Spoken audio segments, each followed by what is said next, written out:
Hello friends, हमारे नए video में आप सभी का स्वागत है। आज हम आपको ऐसी कहानी सुनाते हैं। आज शादी हो रही थी उसकी। किसके साथ हो रही थी, क्यों हो रही थी, ये वो कुछ नहीं जानती थी। उसे तो सख्ती से तैयार होने का आदेश दिया गया था और बिना उसकी अनुमति के उसे तैयार भी कर दिया गया था। मानो एक गुड़िया को कपड़े पहनाकर मंडप में बैठा दिया गया हो। हर तरफ चहल पहल थी। औरतें ठहाके लगा रही थी। आदमी लोग इधर उधर दौड़ भाग कर रहे थे। सब खुश थे, बस खुश नहीं थी तो वो दुल्हन, जिसकी जिंदगी आज बदलने वाली थी। वो किसी गुड़िया की तरह मंडप के पास रखी एक कुर्सी पर बैठी थी और हवन की अग्नि को लगातार देख रही थी। उसे कोई फर्क नहीं पड़ रहा था कि उसकी शादी हो रही है या फिर कितने लोग उसके आसपास बैठे हैं। उसे तो बस यही लग रहा था कि वो एक जहन्नुम से निकलकर दूसरे जहन्नुम में जा रही है। यहाँ कुछ अपने कहने के लिए लोग तो थे, वहाँ ना जाने कौन होगा जिसके साथ वो रहेगी। वही उसी हॉल के एक कमरे में एक लड़की गुच्छे में सामान को इधर उधर फेंक रही थी और उसके माता पिता उसे रोकने की कोशिश में लगे थे। लेकिन लड़की अपने आप आपे से बाहर थी। वो गुच्छे में बोली रही थी कि अपने उसकी शादी कैसे फिक्स कर दी। इतने अच्छे लड़के के साथ वो तो मेरा होना चाहिए था। मैं उससे शादी करना चाहती हूँ। मैं उसकी प्रॉपर्टी पर अपना हक जताना चाहती हूँ। वो नहीं, लड़की के पापा ने उसे पकड़कर बेड पर बैठा दिया। फिर बोला, मेरी जान, मैं कुछ भी सोचे बिना नहीं करता हूँ। जिस लड़के से उसकी शादी हो रही है वो इंसान नहीं, हैवान है। जितनी जल्द उस लड़की को यहाँ मिली है वहाँ उससे भी ज़्यादा मिलने वाली है। मैंने ऐसा इंतजाम किया है कि ये कभी खुश नहीं रह सकती है। और तू कह रही है कि तू उस जल्लाद से शादी करना चाहती है। सुने, उसे सोशल मीडिया पर देखा है, लेकिन मैंने उसे अपनी आंखों से देखा है। जानवरों से जैसा सलूक करता है ये लोगों के साथ।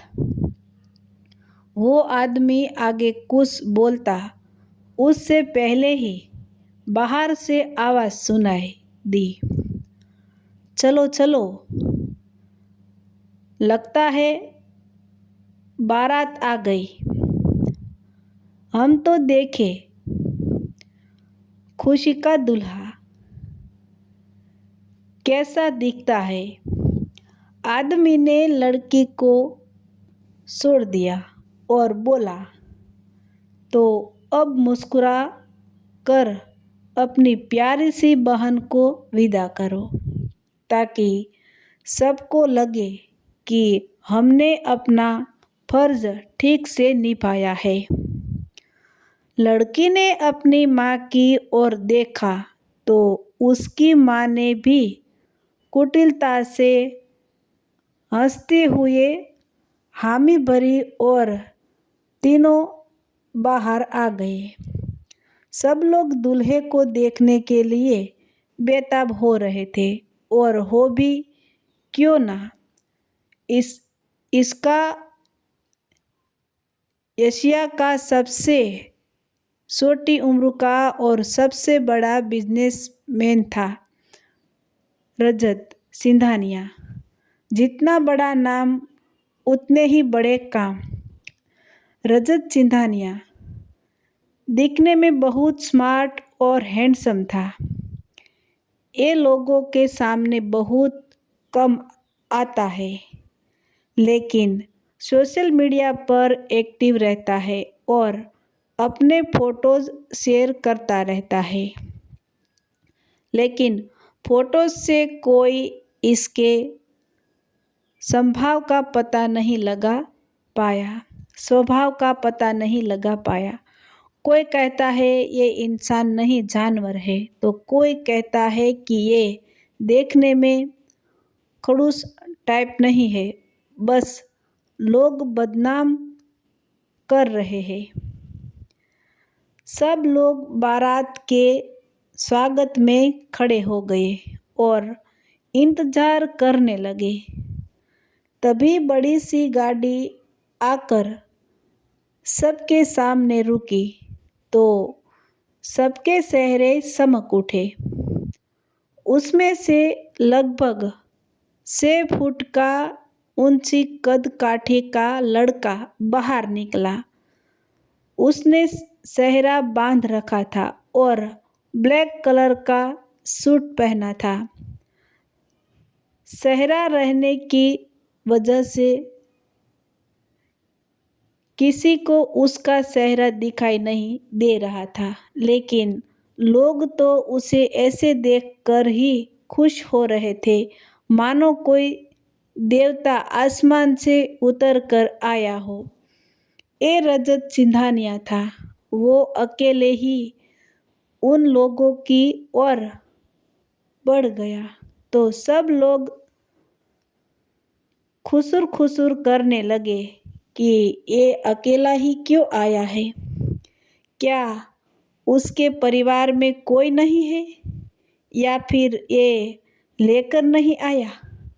रजत जैसे ही सबके पास पहुंचा, सबके मुंह बंद हो गए और एक झूठी मुस्कुराहट सबके चेहरे पर खिल गई।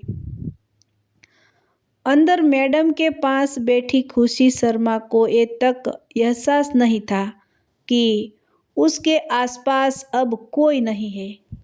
वो अकेली हॉल में बैठी एकटक जमीन को निहार रही थी। तभी 5 मंत्र पढ़ रहे पंडित ने कहा, बेटिया तुम काफ़ी देर से यहाँ बैठी हो, बोरियत महसूस नहीं हो रही है। पंडित जी ने अचानक बोलने से खुशी थोड़ी डर गई और बिना कुछ बोले सीधी होकर बैठ गई। पंडित जी ने फिर से मंत्र बोलने शुरू कर दिए। बाहर खुशी की सासी रजत की आरती कर रही थी और शादी की सभी रस्में कर रही थी। तभी एक औरत ने रजत को देखते हुए कहा, बेटा आप अकेले आए हो, आपके परिवार वाले नहीं आए। रजत ने अपना चेहरा को एक ओर करके कहा, आपकी बेटी भी तो अकेली ही जाएगी और शादी मुझे करनी है, परिवार वालों को नहीं। इसलिए ज़्यादा दिमाग मत लगाए। रजत के खूबसूरत से चेहरे को देखकर सभी लड़कियां खुशी से जलने लगी, लेकिन वो कर भी क्या सकती थी। वही खुशी की सहरे ससेरी बहन ने अपनी मुट्ठी कस ली, लेकिन वो कुछ बोली नहीं। रजत को अंदर लाया गया। रजत ने एक नज़र खुशी को देखा, फिर मंडप में आकर शांति से बैठ गया। कुछ देर बाद खुशी को भी मंडप में बैठा दिया गया और दोनों के फेरे हुए और अब आप दोनों पति पत्नी हैं। पंडित जी ने फिल्मी डायलॉग बोलते हुए कहा तो सब हंस पड़े, लेकिन ना तो रजत के चेहरे पर हंसी आई और ना खुशी के चेहरे पर। खुशी 5 फुट 6 इंच की एक पतली सी और गोरी सी लड़की शादी के लाल जोड़े में बहुत खूबसूरत लग रही थी, लेकिन उसके चेहरे पर ना कोई खुशी थी ना कोई गम, मानो वो इस दुनिया में है ही नहीं। उसे यह गुड़िया की तरह एक जगह से उठाकर दूसरी जगह बैठा दिया जाता और वो भी जैसे अपने आप में हो ही ना। खैर, शादी हुई और रजत खुशी को लेकर अपने घर को और रवाना हुआ। गाड़ी में रजत के ड्राइवर ने रजत और खुशी दोनों को खामोश देखकर कहा, वैसे सर, अपने वो वाला चुटकुला फेल कर दिया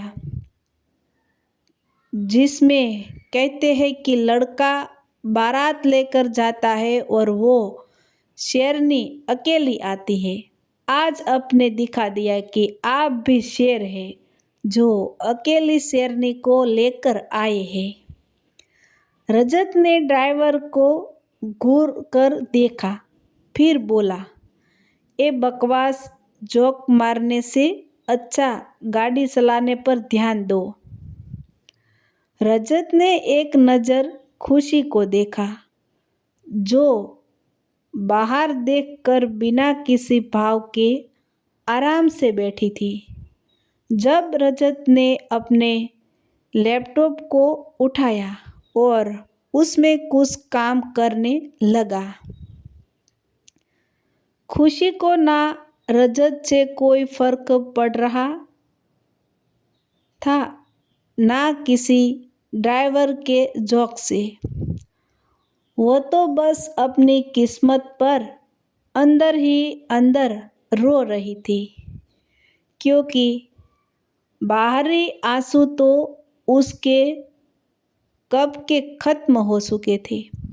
10 साल से वो अपने बाहरी आंसुओं को बहाती रही है, लेकिन अब वो रोती नहीं है। जो होता है उसे सहती हो और बस सहती ही है। सासा सासी और बहन के जुल्मों की सारी हदें पार हो चुकी थी और अब उसे बिना बताए उसकी शादी कर दी गई। उसने इन 10 साल में अपने आप को एक सुप्पी में कैद कर लिया था। अब उसे कोई कुछ कहता तो वो बिना कुछ बोले मान जाती है। बोलना हंसना तो वो भूल ही गई है। उसकी ज़िंदगी में बोलने और हंसने की ना कोई वजह थी और ना कोई ऐसा था जो उससे बातें करना चाहता हो। इसलिए उसने अपने आप को अपने अंदर ही समेट लिया था। रजत का घर आ चुका था। रजत बाहर निकल गया, लेकिन खुशी अभी बैठी रही, क्योंकि उसे नहीं पता था कि घर आया है या नहीं और आगे क्या करना है। वो इस सब बातों से अनजान थी। जब रजत ने खुशी को अपने आसपास नहीं पाया तो उसने मुड़कर देखा।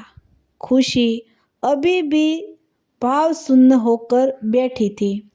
रजत के चेहरे पर गुस्से का भाव आ गए, लेकिन तभी एक दूल्हा पतला सा लड़का दुबला पतला सा लड़का उसकी ओर दौड़ता हुआ आया। उसकी उम्र लगभग 17 साल थी। उसने रजत से कहा, भैया, मैं ले आता हूँ मेम साहब को। रजत ने लड़के को खुशी को जाने का इशारा किया तो लड़का दौड़कर खुशी के पास गया और कार का दरवाज़ा खोलकर बोला, मैडम, घर आ गया है, आप बाहर आ जाए। सर आपका इंतज़ार कर रहे हैं। खुशी ने अपने लहंगे को संभाला और बाहर आ गई। वो एक बहुत ही खूबसूरत से घर के बाहर खड़ी थी। उसके ठीक सामने एक सुंदर सा लॉन था, जिसे देखकर खुशी को थोड़ा सुकून मिला। अब वो पलटी तो सामने सफ़ेद पत्थर से बना एक खूबसूरत सा बंगला था। तभी उसकी नज़र रजत पर पड़ी। रजत उसे उसी की तरह बिना किसी भाव के देख रहा था। तभी लड़के ने खुशी को चलने के लिए कहा तो खुशी चलते एक रजत के पास आ गई। जैसे ही खुशी रजत के बंगले में आकर खड़ी हुई, रजत उससे दूर होते हुए लड़के से बोला, जोली, इसे यहाँ से रूल्स और बाकी काम समझा दो। अगर इससे एक भी गलती हुई तो सज़ा तुझे मिलेगी। लड़का, जिसका नाम जोली था, उसने हाँ में सिर हिलाया तो रजत चला गया। वही खुशी रजत को हैरानी से जाते हुए देखने लगी। जोली ने खुशी को देखकर कहा, आप बहुत खूबसूरत है मैम। खुशी ने खाली नज़रों से जोली को देखा और अंदर ही अंदर उसे एहसास हुआ कि पहली बार किसी ने उसकी तारीफ की, उसको इज्जत दी है। जब जोली ने खुशी को चेहरे पर कोई एक्सप्रेशन नहीं देखे तो वो उदास होकर बोला, आप भी बिल्कुल सर की तरह ही है, लेकिन आपको यहाँ नहीं आना चाहिए था। ये जगह आपके लिए नहीं है। खुशी ने बिना कुछ कहे चलना शुरू कर दिया तो जोली भी उसके साथ चलते हुए बोला, आप इस घर में पहली औरत है। उससे पहले यहाँ कोई औरत नहीं आई और ना ही यहाँ कोई औरत है, इसलिए आपको और सावधानी से रहना होगा। जोली अब खुशी के आगे आगे चलने लगा और फिर बोला, यहाँ सब लोग बहुत कम बातें करते हैं, सब अपने काम से काम रखते हैं। वैसे तो रजत साहब ही है यहाँ, और अब आप और एक कमरे में एक वृद्ध आदमी है जो कभी बाहर नहीं आते हैं। शायद वो बीमार है और आपको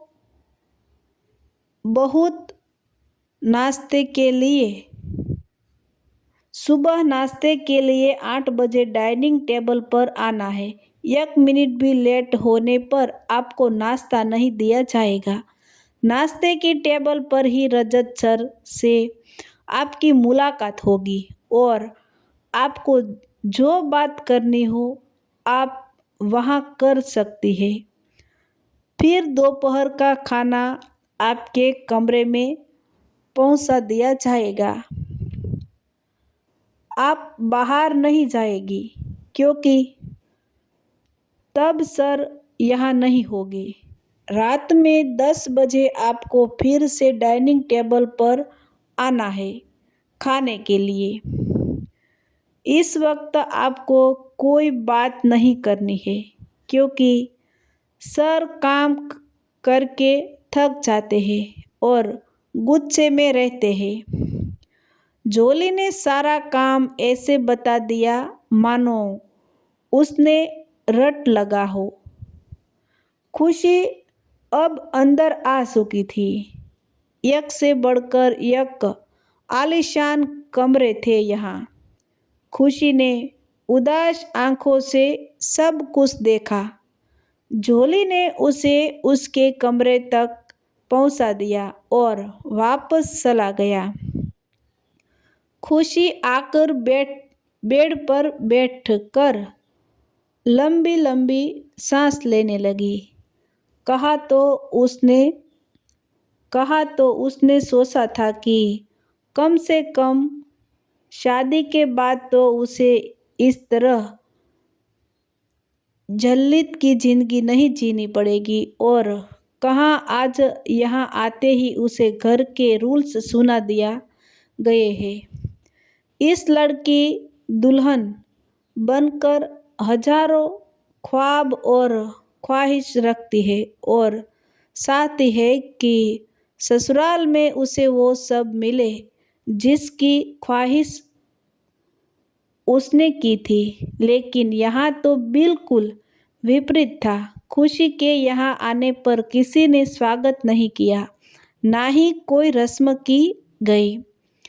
इसे ऐसा लग रहा था मानो वो खरीद कर लाई गई हो या फिर किसी समझौते के तरह लाई गई हो।